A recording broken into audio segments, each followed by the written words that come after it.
इसलिए उत्सव ठीक नहीं है।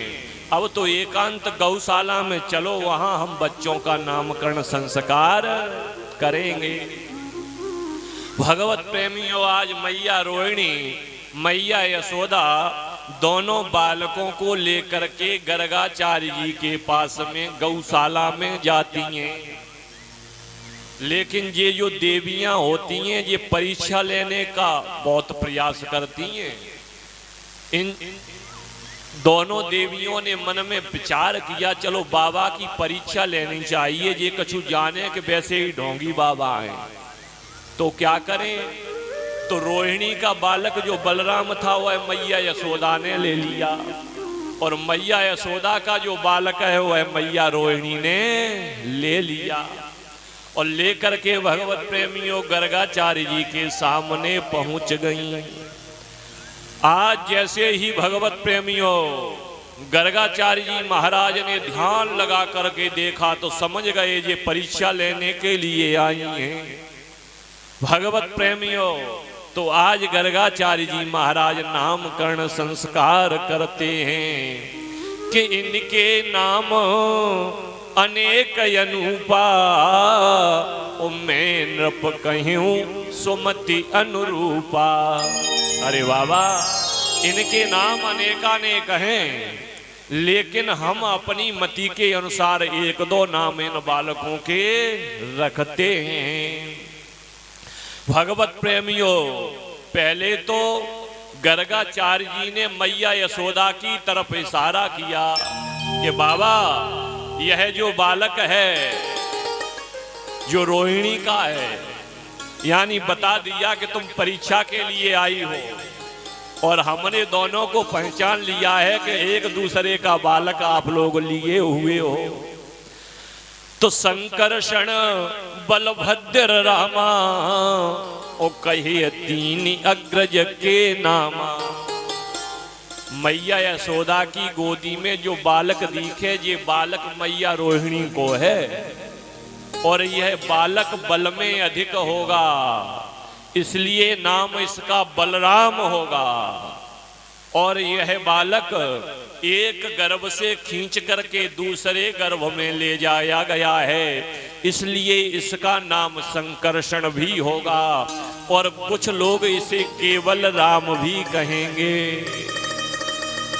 और जैसे ही इतना भगवत प्रेमियों गर्गाचार्य जी ने कहा तो मैया अब समझ गई कि ये बाबा को ढोंगी बाबा ना है, ये तो जानकार बाबा है। इसने तुरंत पहचान लिया।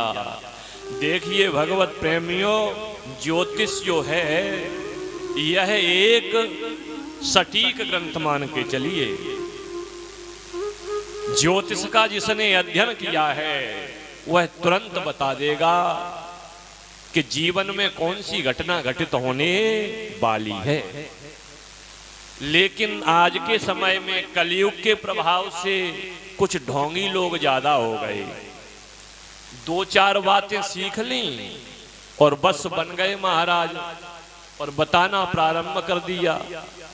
कोई आया, देखा सामने वाला निराश है, और जैसे ही निराश व्यक्ति को देखा तो कुंडली से जालंग की बालंग पलटी, बालंग से जालंग पलटी, और बोले कि तुम सबके साथ में भला करते हो, नेकी करते हो, लेकिन आपके साथ में कोई अच्छा नहीं करता है। तो तुरंत बात जम गई, पंडित जी हाँ, ये तो आपने बात हकीकत बताई है, हम नेकी कर के मर गए, लेकिन हमारे लिए कोई नेकी नहीं करता है, जो करता है वो बदी ही करता है। अब एक बात जम गई। अब फिर बोले कि तुमने पैसा तो खूब कमाओ, लेकिन त्यारे हाथ में रहो नहीं। पंडित जी एक नंबर की बात कहिए कि हम कमाए कमाए मर गए, 1000 रुपया कमा में तो 2000 खर्चे है जाता। अरे भैया, ये लक्ष्मी है, चंचला है, ये कभी स्थिर नहीं रहती है, चलती फिरती रहे लक्ष्मी। जैसे कैसे बोले, वृक्ष कैसी छाया, जैसे जैसे सूर्य घूमता है वैसे ही वैसे वृक्ष की छाया घूमती है। तो भगवत प्रेमियों, ऐसे ही यह लक्ष्मी है। एक जगह टिकने वाली नहीं है। आज आपके पास है तो कल हमारे पास है, कल हमारे पास है तो परसों दूसरे के पास है, इसीलिए नाम इसका चंचला है। भगवत प्रेमियों, अब ज्योतिष के साथ साथ में देखिए 12 राशियां हैं और 12 राशियों में संसार भरा हुआ है। उसी राशि का आनंद में रह रहा है, उसी राशि का कष्ट भुगत रहा है, परेशानी में जूझ रहा है। लेकिन राशि के साथ साथ में कुछ कर्म भी प्रधान होता है कि कर्म प्रधान विश्व कर राखा, जो जस करहि सुत सफल चाखा। राशि के साथ में कर्म भी प्रधान है। बोले कैसे? बोले राम और रावण, राशि एक, आमने सामने युद्ध हुआ तो रावण मारा गया और राम जी विजयी हुए। और सीता और शूर्पणखा, राशि एक, शूर्पणखा की नाक कटी। और आगे कथा सुनेंगे भगवत प्रेमियों, कृष्ण और कंस, जब युद्ध होगा कंस मारा जाएगा, कृष्ण को विजय श्री मिलेगी। तो कोई प्रश्न करे कि ये राशि एक है, फिर ऐसा क्यों हुआ? बोले ऐसा इसलिए हुआ कि राम का जो कर्म था वह उत्तम था, रावण का जो कर्म था वह नीच था, इसलिए रावण मारा गया, राम जी विजयी हुए।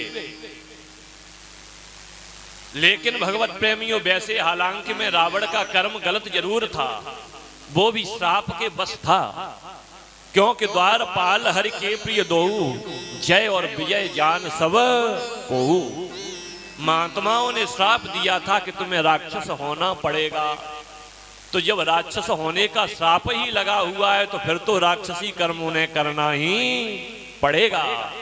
तो भगवत प्रेमियों, राम जी पशुता से मनुष्य की ओर ले जाते हैं, इसलिए उनका कर्म उत्तम है।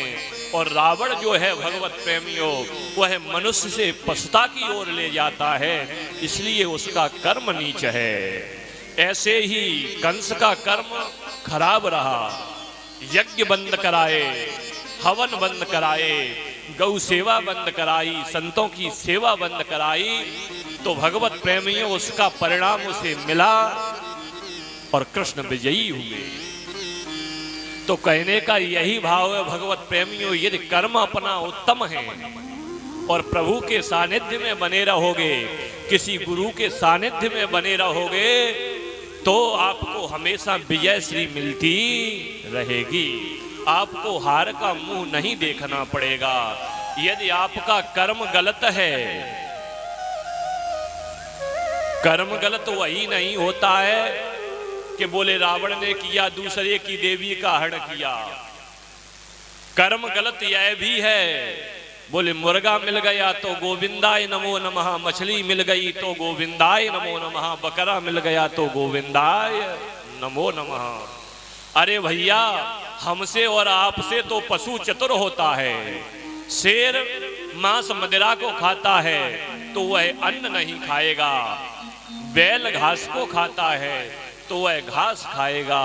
और हमारी और आपकी वह स्थिति बनती चली जा रही है कि जो मिल जाए उसी को खाने के लिए तैयार हो जाते हैं, जबकि ऐसा नहीं करना चाहिए। सीधे उसी प्रसंग पर चलेंगे। आज गर्गाचार्य जी महाराज ने मैया रोहिणी की ओर देखा और कहा कि वासुदेव और कृष्ण कन्हई, और इनके नाम अपर बहुराई। अरे बाबा, इनका एक नाम वासुदेव भी होगा, दूसरा नाम कृष्ण कन्हई, इनका नाम कृष्ण भी होगा। बड़े टेढ़े हैं, और जब टेढ़े हैं तो इनका नाम भी टेढ़ा है, कृष्ण। और भगवत प्रेमियों कन्हई, इनका नाम कन्हैया भी होगा, लेकिन इनके नाम अपर बहुराई। अरे बाबा, इनके नामों का हम कहां तक वर्णन करें, इनके तो अनंत नाम हैं। इसीलिए तो भगवान विष्णु जो हैं इनके सहस्र नाम, हजारों हजार नामों का वर्णन है ग्रंथों में, वेदों में और पुराणों में। तो इस प्रकार भगवत प्रेमियों यहाँ लाला का नामकरण संस्कार हुआ।